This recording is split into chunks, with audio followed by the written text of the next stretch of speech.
ان تمام انبیاء کرام میں سے بعض انبیاء کرام جو اہم نام قرآن میں تقریباً 1.5-2 درجن انبیاء کرام کا مختصراً تذکرہ ہمیں ملتا ہے، اس سے اندازہ یہ ہوتا ہے کہ ان انبیاء کرام نے اللہ رب العزت کے دین اور اس کی ذات اور اس کی توحید کی معرفت سے انسانوں کو، مخلوق کو متعارف کرانے کے لیے بڑی حکمت اور بڑے داعیانہ اسلوب میں سماج میں زندگی گزاری ہے اور کوشش کی ہے۔ سارے انبیاء کی شخصیتوں پہ اور ان کی ذات پر، ان کی سیرت پہ نظر ڈالنے سے جو خلاصہ ملتا ہے، لب لباب ہمیں حاصل ہوتا ہے، وہ یہ ہوتا ہے کہ انہوں نے سماج میں حکمت اور دعوت کو بہت باریکی سے اور بہت حکمت سے اور بہت احسن طریقے سے انجام دیا۔ مثال کے طور پر حضرت ابراہیم علیہ السلام کا میں ذکر کرتا چلوں کہ آپ جس سماج میں تشریف لائے، عراق کی سرزمین ہے، وہاں کے لوگ کفر و شرک میں ملوث تھے، بت بناتے تھے اور اس کی پرستش کرتے تھے، لیکن آپ نے پہلے سماج کو بہت اچھی طرح غور سے دیکھا، پڑھا، مطالعہ کیا، سماج کی برائیوں کا، سماج کی بیماریوں کا آپ نے مطالعہ کیا، اور اس کے بعد سماج کی کیسے اصلاح ہو سکتی ہے اور لوگوں کے قلوب کا تزکیہ کیسے ہو سکتا ہے، لوگوں کے افکار کو صحیح سمت کیسے دیا جا سکتا ہے، اس سلسلے میں آپ نے جو کوشش کی ہے وہ کوشش قرآن میں موجود ہے۔ کس طریقے سے آپ نے حکمت اور موعظہ حسنہ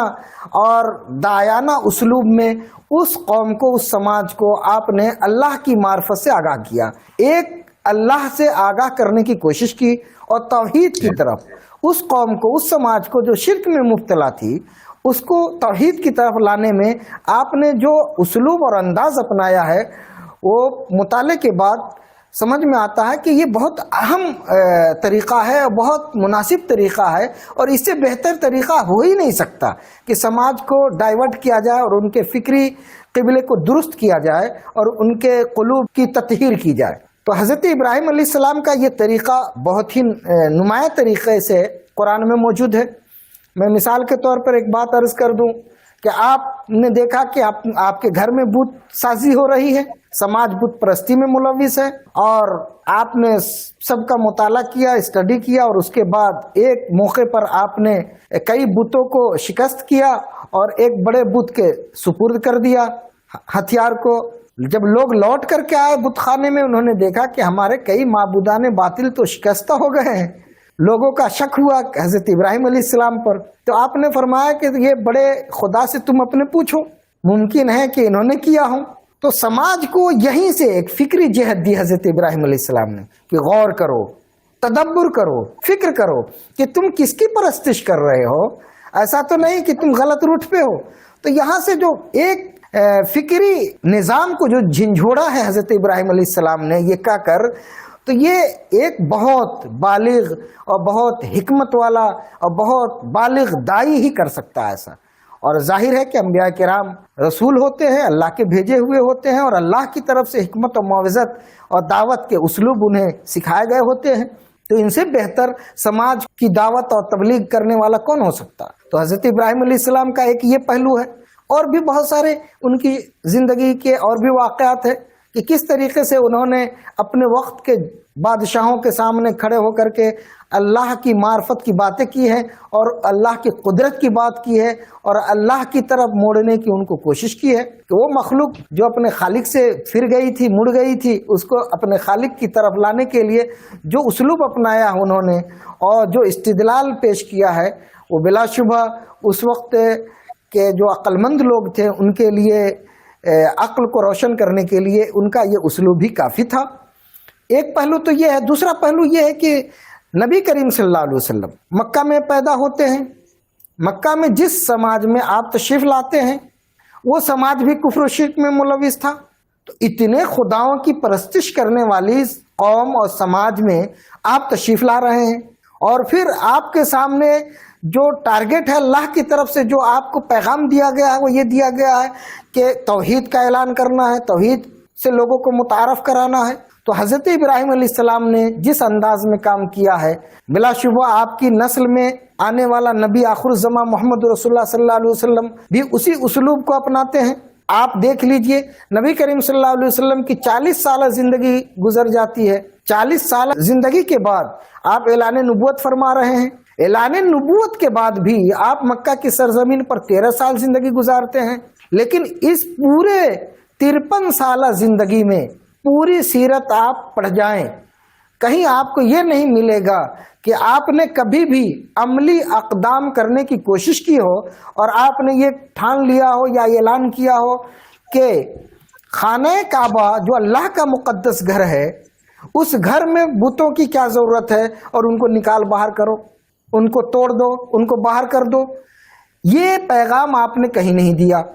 اعلان نبوت کے بعد 13 سال آپ نے صرف دعوت کا کام کیا ہے، سماج کے ایک ایک فرد کو آپ نے اللہ سے جوڑنے کی کوشش کی ہے، اور اس 13 سالہ پیریڈ میں رسول اللہ صلی اللہ علیہ وسلم کی دعوتی اور تبلیغی مشن کے زیر اثر 200 سے 250 لوگ کلمہ گو ہو جاتے ہیں، دائرہ توحید میں اور دائرہ اسلام میں داخل ہوتے ہیں مکہ کی سرزمین پر۔ اور آخری دور میں 13 سالہ زندگی کے آخری حصے میں 200 لوگ مدینہ سے آتے ہیں جو داخل اسلام ہوتے ہیں۔ تو کل یہ کہا جا سکتا ہے کہ اعلان نبوت کے بعد 13 سال کی دعوتی مہم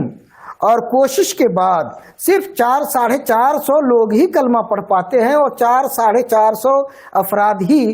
توحید سے متعارف ہو پاتے ہیں اور دامن اسلام سے وابستہ ہو پاتے ہیں۔ تو بظاہر دیکھا جائے تو یہ کتنا مشکل دور تھا۔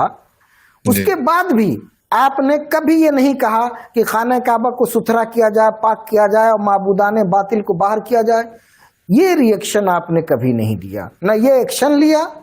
اور نہ آپ نے اپنے ماننے والے کو ایکشن لینے دیا۔ کئی دفعہ ایسا ہوا کہ آپ کے بعض جانصاروں نے کوشش کی، لیکن آپ نے حکمت سے اس کو منع کر دیا،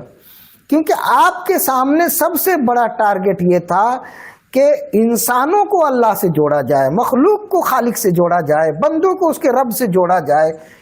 شرک جب لوگوں کے دل و دماغ میں نہیں ہوگا تو ظاہر ہے کہ کسی معبود باطل کی ضرورت کیا پڑے گی۔ تو داعی کے لیے نبی کریم صلی اللہ علیہ وسلم کی اس زندگی اور اس عمل سے داعی کو یہی پیغام ملتا ہے کہ آپ افراد پہ محنت کیجئے۔ جب فرد بنتا ہے تو سماج بنتا ہے، جب سماج بنتا ہے تو سماج کے علامات بنتے ہیں، رسومات بنتے ہیں، اور اس کی عبادت کے طریقے بنتے ہیں، اس کے جینے کے ڈھنگ بنتے ہیں۔ تو سب سے اہم ہے افراد سازی، ذہن سازی، قلوب کی تطہیر اور دماغ اور افکار کی پاکیزگی۔ اگر یہ کام کرنے میں ہم کامیاب ہو جاتے ہیں، گھر ہو یا سماج ہو، ملک ہو یا دنیا کا کوئی خطہ ہو، ہم جہاں رہتے ہیں وہاں کے اگر افراد اچھے ہوتے ہیں تو ظاہر ہے کہ وہ سماج اچھا ہو جاتا۔ تو نبی کریم صلی اللہ علیہ وسلم بلکہ انبیاء کرام علیہ السلام کی سیرتوں سے ہمیں یہ پیغام ملتا ہے بحیثیت داعی کہ ہمیں دعوت فرد پہ کرنا چاہیے، اور فرد سے افراد بنتے ہیں، افراد سے سماج بنتا ہے، اور سماج ہی ہماری وجود کا دم خم ہے، اور جیسا سماج ہم بنانا چاہتے ہیں اس سے پہلے ہم کو افراد اسی طرح کے بنانے چاہیے۔ تو نبی کریم صلی اللہ علیہ وسلم کی بعثت کا مقصود کیا ہے؟ مقصود یہ ہے کہ وہ نبی جو تشریف لائے وہ لوگوں کے درمیان اللہ رب العزت کی نشانیوں کا ذکر کرتے ہیں، تلاوت کرتے ہیں، اور وہ نبی لوگوں کے قلوب کو ستھرا کرتے ہیں، اور وہ نبی لوگوں کو کتاب و حکمت کے علم سے آراستہ کرتے اور آراستہ کر کے اس لائق بنا دیتے ہیں کہ جو سماج کفر میں، شرک میں، عداوت میں، بغض میں، حسد میں، ایک دوسرے کے مال کو، جان کو نقصان پہنچانے میں لطف اٹھاتے تھے، یقین رکھتے تھے، وہ سماج ایک دوسرے کے لیے اثار، قربانی، جانثاری کا جذبہ ان کے اندر پیدا ہو جاتا ہے، اور وہ دوسروں کو اپنے سے آگے بڑھانے میں خوشی محسوس کرتے ہیں۔ وہ سماج دوسروں کو بھلائی پہنچا کر کے اطمینان حاصل کرنے والے لوگ بن جاتے اس سماج میں۔ تو نبی کریم صلی اللہ علیہ وسلم کی دعوت کا سب سے بڑا اثر یہ ہوا کہ ایک ایسا انقلاب جو 13 سالہ مکی زندگی کے بعد صرف 400-450 لوگوں پر جس انقلاب کا اثر ہوا تھا، جب آپ مکہ سے مدینہ تشریف لے گئے تو مدینہ تشریف لے گئے اور مدینے میں آپ نے 10 سالہ زندگی گزاری، اور اس 10 سالہ مدت میں جو انقلاب برپا ہوا اس کے نتیجے میں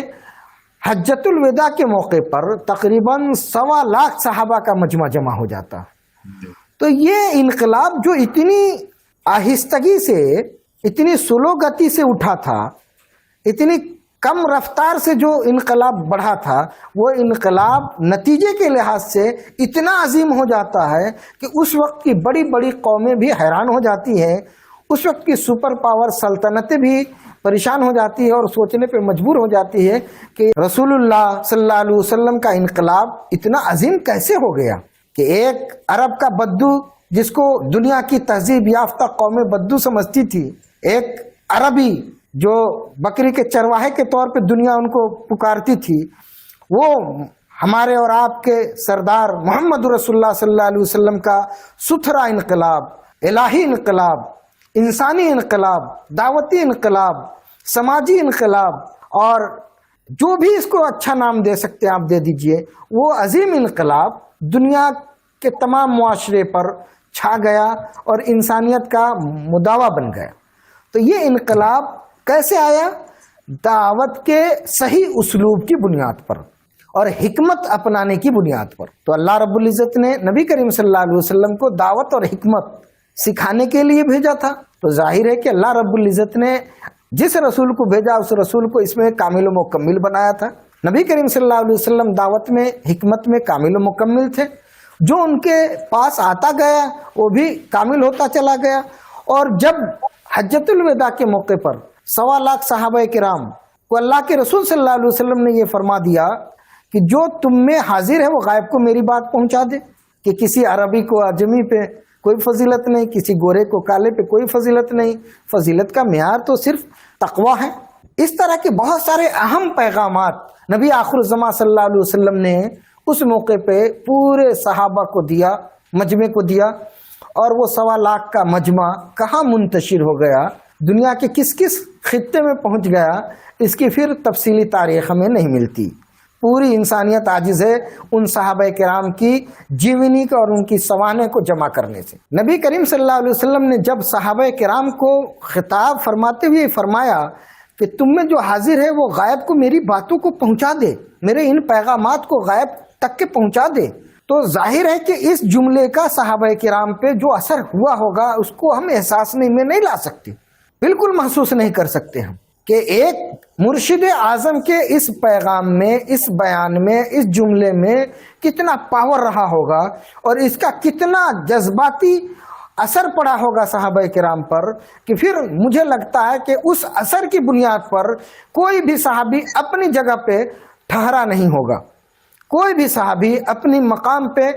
ساکت نہیں رہا ہوگا، بلکہ ہر ایک نے اس جملے کے جذبے کے تحت ایسے جذبات ان کے اندر رہے ہوں گے، داعیانہ جذبات، انسانیت کے جذبات، سماج کے جذبات، کہ ان کی یہ کوشش رہی ہوگی کہ ہم دنیا کے ایک ایک فرد تک کے رسول اللہ صلی اللہ علیہ وسلم کا دین اور اللہ کی توحید اور اللہ کی معرفت کا علم پہنچا دیں اور انسان کے ایک ایک فرد کو اللہ رب العزت سے جوڑ دیں. اور اسی نتیجے میں اسلام جو بظاہر 13 سالہ زندگی میں، 13 سالہ دعوتی زندگی میں 400-450 لوگوں تک کے پہنچا تھا، وہ اسلام اس 10 سالہ مدنی زندگی میں اور اس کے بعد پوری دنیا کے مختلف خطوں میں پہنچ گیا. کوئی اہم مقام نہیں رہا، کوئی بڑا ایسا ملک نہیں رہا جہاں 10, 20, 25 سالوں میں اسلام اپنے آن بان شان کے ساتھ اور عزت و احترام کے ساتھ نہیں پہنچ گیا ہوگا. یہ 1.25 صحابہ کے مجمع کے دعوتی جذبے کی بنیاد پہ یہ ممکن ہو سکا. اور یہ جذبہ آیا کہاں سے؟ مرشد اعظم محمد رسول اللہ صلی اللہ علیہ وسلم کے اس جملے کا اثر تھا، اس بیان کا اثر تھا جو بیان آپ نے حجۃ الوداع کے موقع پر خطبے کی شکل میں فرمایا تھا. یہی وجہ ہے کہ صحابہ کرام کی پوری جماعت جو حجۃ الوداع کے موقع پر جماعت تھی، وہ جماعت پھر دوسری بار کسی مقام پہ نہ جمع ہوئی اور نہ ان کی پوری تاریخ تفصیلی طور پہ کوئی جمع کر سکتا ہے. تو دعوت کا عظیم فریضہ جو نبی کریم صلی اللہ علیہ وسلم کو یا انبیاء کرام کو اللہ رب العزت کی طرف سے دیا گیا، انہوں نے اپنے بعد اپنے حواریوں کو، اپنے اصحاب کو، اپنے جانصاروں کو اس ذمہ داری منتقل کی، اور صرف منتقل ہی نہیں کی بلکہ اللہ رب العزت نے جو نبی کریم صلی اللہ علیہ وسلم کو دعوتی ذمہ داری دی تھی اس پہ اپنے صحابہ سے اتمام حجت کر کے یہ بیان بھی لے لیا کہ تم لوگ بتاؤ کہ ہم نے اپنے رب کا دین تم تک کے پہنچا دیا کہ نہیں؟ صحابہ کرام نے کہا یا رسول اللہ آپ نے دین پہنچا دیا۔ تو ایک طرف آپ نے مدعو سے، جو آپ کا مخاطب تھا، جس کے لیے آپ کو بھیجا گیا تھا، ان تک کے دین پوری جافشانی کے ساتھ پورا دین، مکمل دین آپ نے پہنچا دیا اور ان سے پوچھ بھی لیا۔ اور دوسری طرف اللہ رب العزت کی رحیمی اور کریمی دیکھیے کہ اللہ رب العزت قرآن میں خود ارشاد فرما دیا، الیوم اکملت لکم دینکم واتممت علیکم نعمتی، کہ نبی آج ہم نے آپ کے اوپر اپنے دین کو مکمل کر دیا اور اپنی نعمتوں کو تمام کر دیا، یعنی نعمتوں سے آپ کو سرفراز کر دیا۔ تو ایک طرف اللہ رب العزت نے بھی گواہی دے دی، شہادت دے دی، نبی کریم صلی اللہ علیہ وسلم کی دعوتی ذمہ داری کے کمال تک پہنچ جانے کی شہادت صحابہ نے بھی دے دی، اور اللہ رب العزت نے آیت میں بھی نازل فرما دیا۔ تو نبی کو جو ذمہ داری دی گئی، اس ذمہ داری کو نبی نے کتنے اتمام سے اور کتنے کمال کے ساتھ اور کتنے حسن کے ساتھ کمال تک پہنچا دیا، انتہا تک اور انجام تک پہنچا دیا، اس بارے میں نہ مخلوق میں شک و شبہ رہا اور نہ اللہ کی طرف سے کوئی مواخذہ ہوا۔ اللہ رب العزت نے بھی اس پہ نعمت کے اتمام کا وعدہ دے دیا اور اعلان فرما دیا۔ نبی کریم صلی اللہ علیہ وسلم نے دعوتی ذمہ داری کو جس حسن اور کمال کے ساتھ انجام تک پہنچایا، تو اللہ رب العزت نے بھی اس پہ شہادت فرما دی آیت نازل فرما کے، اور مخلوق سے یعنی صحابہ کرام نے بھی اپنی طرف سے خوشی کا اور اظہار فرمایا، اور نبی کریم صلی اللہ علیہ وسلم کی دین کو اور ان کی تعلیمات کو مکمل طریقے سے انہوں نے جو حاصل کیا اس کو پہنچانے کا انہوں نے عہد بھی لے لیا۔ تو نبی کا فریضہ یہ ہوتا ہے کہ نبی دائی بن کر آئے، نذیر بن کر آئے، بشیر بن کر آئے، تو وہ ایک ساتھ امت کے لیے نذیر بھی ہوتے ہیں اور بشیر بھی ہوتے ہیں۔ جو شرک میں، بدعت میں، کفر میں ہے ان کے لیے وہ نذیر ہیں، اور جو رحمت کے دائرے میں آنے کی کوشش کرتے ہیں، جو توحید کے دامن سے وابستہ ہونے کی کوشش کرتے ہیں، جو رسالت سے مستفیض ہوتے ہیں، ان کے لیے بشیر بھی ہے۔ تو نبی کی شخصیت ایک ساتھ کتنے صفات کے ساتھ آگے بڑھتی ہے، نبی کی ذات ایک ساتھ بہت سارے صفات اور بہت سارے خوبیوں کے ساتھ آگے بڑھتی ہے، اور سماج کا ہر فرد اپنے اپنے معیار کے مطابق نبی کی ذات سے مستفیض ہوتے ہیں۔ جو اہل محبت ہیں وہ فیض اٹھاتے ہیں، اور جو اہل عداوت ہیں ان کو اپنے انجام کا علم ہوتا چلا جاتا ہے۔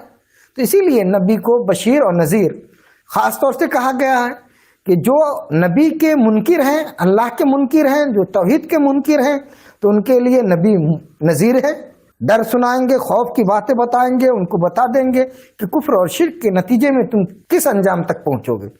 اور انسانیت کے اور سماج کے جو افراد توحید سے وابستہ ہیں، اللہ کی معرفت سے وابستہ ہونا چاہتے ہیں، آگاہ ہونا چاہتے ہیں، اور نبی کی سیرت سے اور نبی کی تعلیمات سے مستفیض ہونے کا جذبہ رکھتے ہیں، تو ان کے لیے نبی کی ذات اسی وقت بشیر بھی ہوتی ہے۔ تو نبی بشیر بھی ہیں، نذیر بھی ہیں، اور داعی بھی ہیں۔ اور داعی اپنی مرضی سے نہیں ہوتے، وہ داعین الی اللہ باذنہ، نبی اللہ کی طرف بلانے والے ہیں مخلوق کو اللہ کے حکم سے۔ تو ظاہر ہے جب اللہ کے حکم سے اللہ کی طرف بلانے والے ہوتے ہیں تو وہ کامل ہوں گے، مکمل ہوں گے، اور ان کے نائبین میں، ان کے خلفاء میں، ان کے جانصاروں میں جو ان سے معزون ہیں، جو ان سے اجازت یافتہ ہیں دعوت و تبلیغ کے میدان میں، ظاہر ہے کہ ان کی دعوت و تبلیغ میں بھی ایک خاص اثر ہوگا، ابس نہیں ہوگا۔ یہی وجہ ہے کہ یہ جو اجازتیں آ رہی ہیں سلاسل کی، مختلف سلاسل کی جو اجازتیں چلی آ رہی ہیں، تو یہ سلاسل میں جو اذن کا جو معاملہ ہے، اجازت و خلافت جسے ہم کہتے ہیں اپنی زبان میں، تو اس کا جو معاملہ ہے، بیعت کا معاملہ ہے، تو یہ معاملہ بھی وہ ابس نہیں ہے، اس کے اندر ایک خاص اثر ہے، بلکہ تاثیر ہے، اور اس کے اثرات دکھتے ہیں، اجازت یافتہ لوگوں پہ بھی دکھتے ہیں، اور جو اجازت یافتہ لوگوں سے منسلک ہو جاتے ہیں ان کے اوپر بھی اس کے اثرات نمایاں طور پہ دکھتے ہیں۔ تو نبی اللہ سے معزون ہوتے ہیں، اور بعد کے خلفاء حضرت مولا کائنات حضرت علی رضی اللہ تعالیٰ عنہ اور اہل بیت اطہار اور ان کے بعد جتنے بھی سلاسل آئے، جتنے علماء اور مشائخ پیدا ہوئے، جنہوں نے ان تمام پاک نفوس قدسیہ کی روحانی، علمی، دعوتی نعمتوں سے مستفیض تھے، ان کے اثرات آج بھی دنیا کے خطے خطے میں دکھ رہے ہیں۔ اور کوئی ان کا نام لے کر کے رقصہ ہے تو کوئی سرور میں ہے تو کوئی گریہ ہے تو کسی کے اندر جذب ہے تو کسی کے اندر کیف ہے۔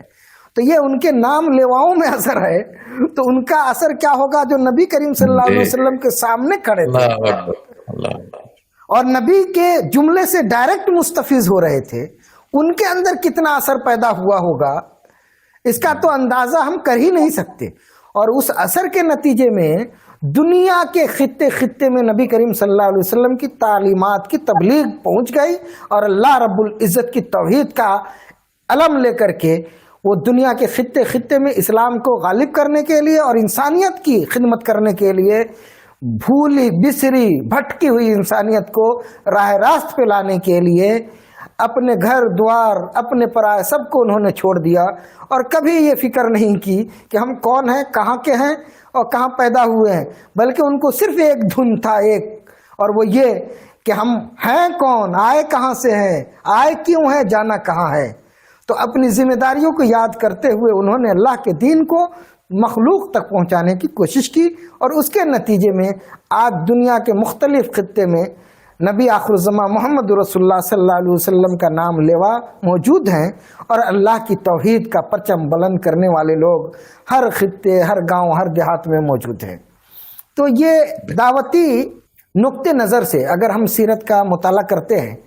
یا انبیاء کی سیرتوں کا مطالعہ کرتے ہیں تو ہمیں ہر پہلو پر کچھ نہ کچھ نمایاں چیزیں ملتی ہیں۔ آج میں نے گفتگو کا خاص ٹارگٹ دعوتی پہلو رکھا ہے۔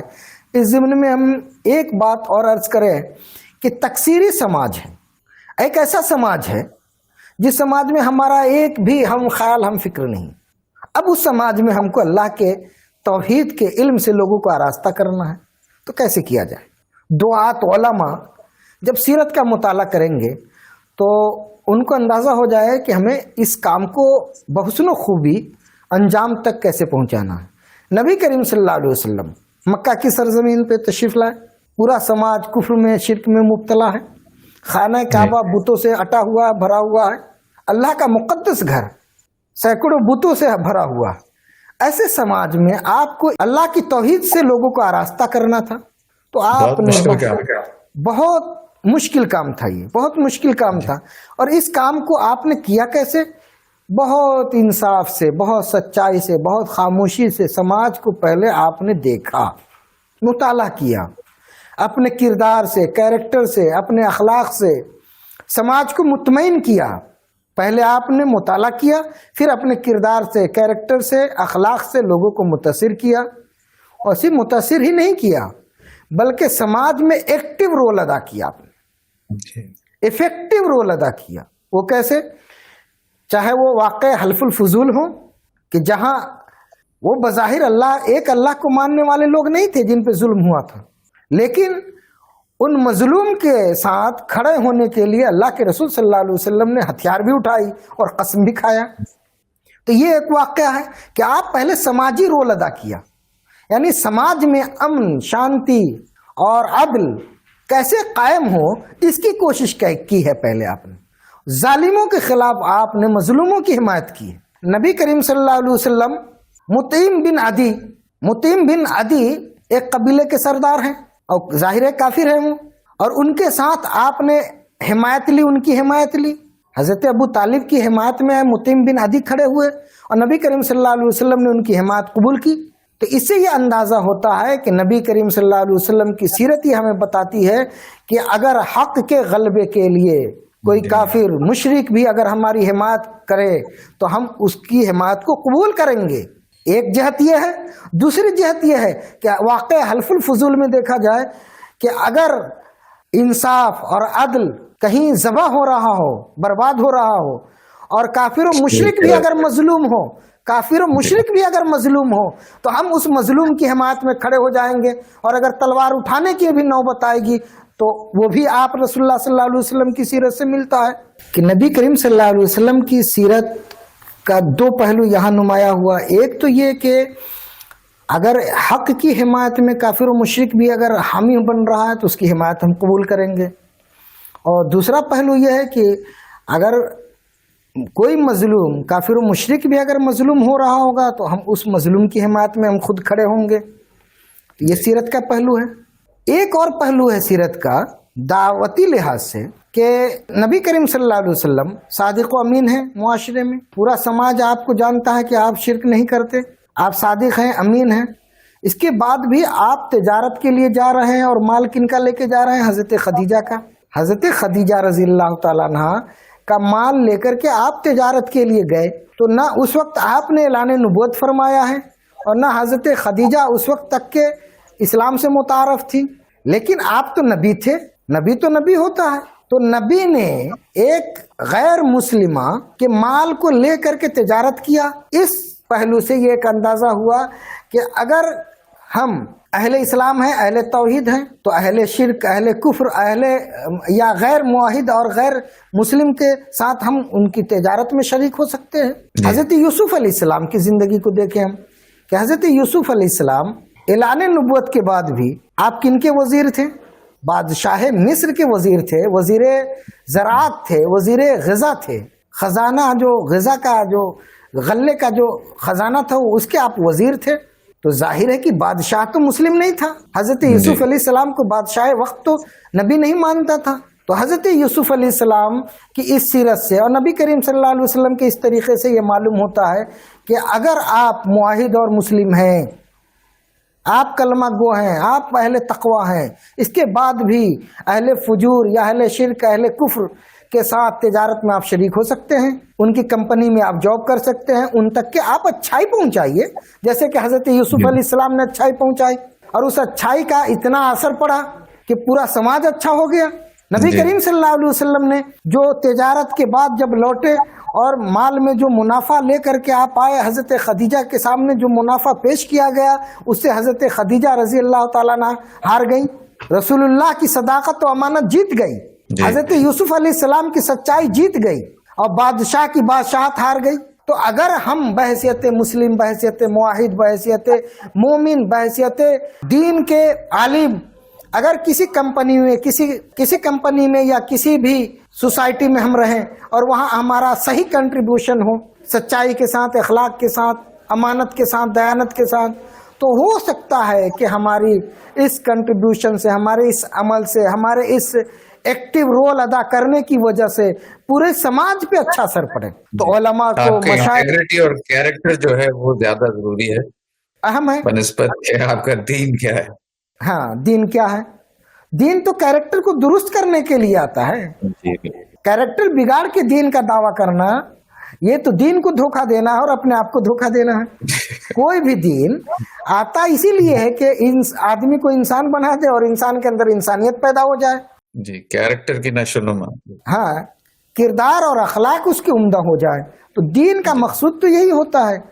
کہ اخلاق درست ہو جائے سماج کے لیے اور ایمان اور عقیدے اور نظریات درست ہو جائے آخرت کے لیے. اور ان دونوں کے بگاڑ کے ساتھ بھی اگر ہم اہل دین ہونے کا دعویٰ کرتے ہیں تو یقیناً ہم اپنے آپ کو دھوکہ دے رہے ہیں, کیونکہ اللہ کے دین کا کوئی نقصان ہونے والا نہیں ہے.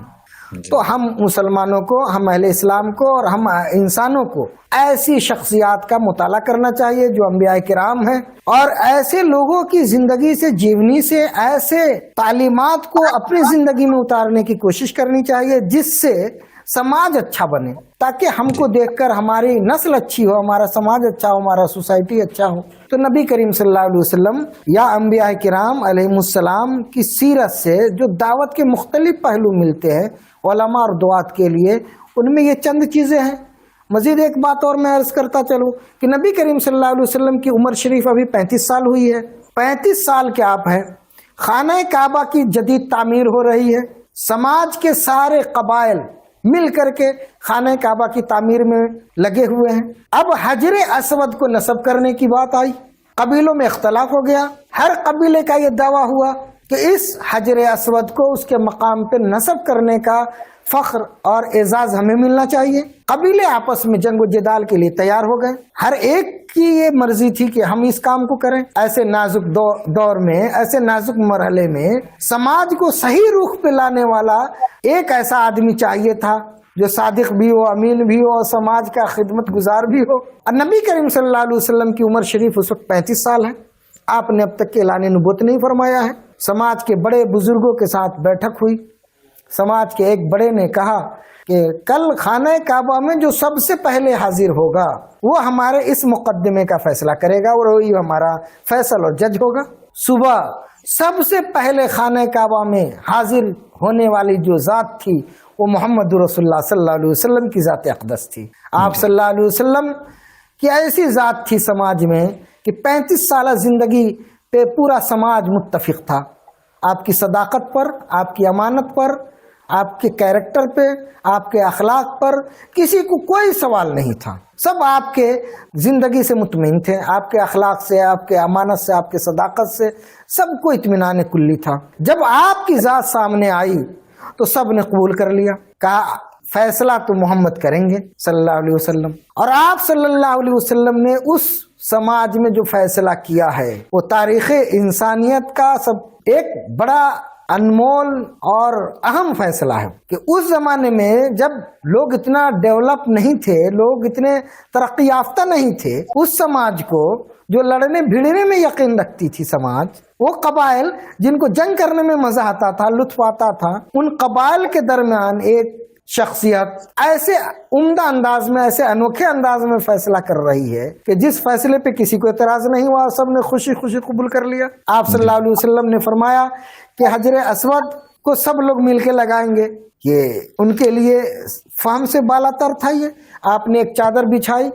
اور چاروں قبیلے کے لوگوں کو بلایا، اہم لوگوں کو کہا کہ اپنے اپنے سردار کو بلائے۔ آپ صلی اللہ علیہ وسلم نے اس پتھر کو، حجر اسود کو اس چادر پہ رکھا۔ عجیب صاحب، اس میں یہ ایک سبق ملتا ہے شاید کہ یہ تاریخ میں پہلی دفعہ تھی کہ سماجی اختلافات میں اشتراک کا جو کنسیپٹ اور آئیڈیا ہے کہ بھئی اس کو سب مل کے کر لو، تو یہ اشتراک جو ہے شاید تاریخ میں پہلی دفعہ اس قبائلی انوائرمنٹ میں جو ہے یہ جنجت جو ہے حضور کی تھی۔ جی میں اسی کو بتانا چاہوں گا کہ ایک تکثیری سماج میں ہم کیسے جیے، تکثیری سماج میں جینے کا ہمارا کیا طریقہ ہونا چاہیے، ہم اسی کی طرف جانا چاہ رہے ہیں کہ بھئی ہمارا سماج مختلف مذاہب کا سماج ہے، مختلف افکار کے لوگ بستے ہیں۔ ایسے سماج میں جینے کا طریقہ محمد رسول اللہ کی ذات سے ہم کو ملتا ہے کہ آپ صلی اللہ علیہ وسلم نے جو طریقہ اپنایا ہے وہ طریقہ ہمارے لیے کافی ہے، اسی کی طرف میں جاؤں گا۔ قبائل آپس میں جنگ و جدال کے لیے تیار تھے۔ ایسے مرحلے میں نبی کریم صلی اللہ علیہ وسلم ان کو فیصل کے طور پر مل گئے۔ آپ کی عمر شریف ابھی 35 سال ہے اور آپ نے جو فیصلہ فرمایا ہے ایک تکثیری سماج میں، جو فیصلہ کا جو آپ نے طریقہ اپنایا ہے وہ بلا شبہ پوری رہتی ہوئی انسانیت کے لیے نمونہ عمل ہے۔ نبی کریم صلی اللہ علیہ وسلم نے ایک چادر بچھائی اور آپ نے اس حجر اسود کو جو مقدس پتھر ہے اس کو اس چادر کے بیچ میں رکھا۔ 4 قبیلے کے لوگ دعوے دار تھے کہ ہم اس کو نصب کریں گے۔ چاروں قبیلے کے امیر کو اور ان کے سردار کو بلایا آپ نے، چادر کے 4 کونے ان کو کہا کہ آپ ایک ایک کونا پکڑ لیں۔ چاروں سرداروں نے چاروں کونے کو پکڑ لیا، پتھر کو اٹھایا گیا چادر پر، اور وہ پتھر حجر اسود جب نصب کرنے کے مقام پہ پہنچ جاتا ہے تو اللہ کے رسول صلی اللہ علیہ وسلم نے اس مقدس پتھر کو اپنے دست مبارک سے اٹھا کر کے اور اس جگہ پہ نصب کر دیا عمارت میں، خانہ کعبہ کی عمارت میں۔ اس طریقے سے سماج کا جھگڑا ختم ہو گیا۔ اس واقعے سے جہاں ہم کو تکثیری سماج میں فیصلہ کرنے کا طریقہ ملتا ہے، وہیں تکثیری سماج میں جینے کا اور تکثیری سماج کو مختلف ادیان کے لوگوں کو لے کر سماج کو زندہ رکھنے، سماج میں امن و شانتی قائم کرنے کا بھی ہم کو درس ملتا ہے۔ تو آج انسانوں کو نبی کریم صلی اللہ علیہ وسلم کے اس عمل سے سبق لینا چاہیے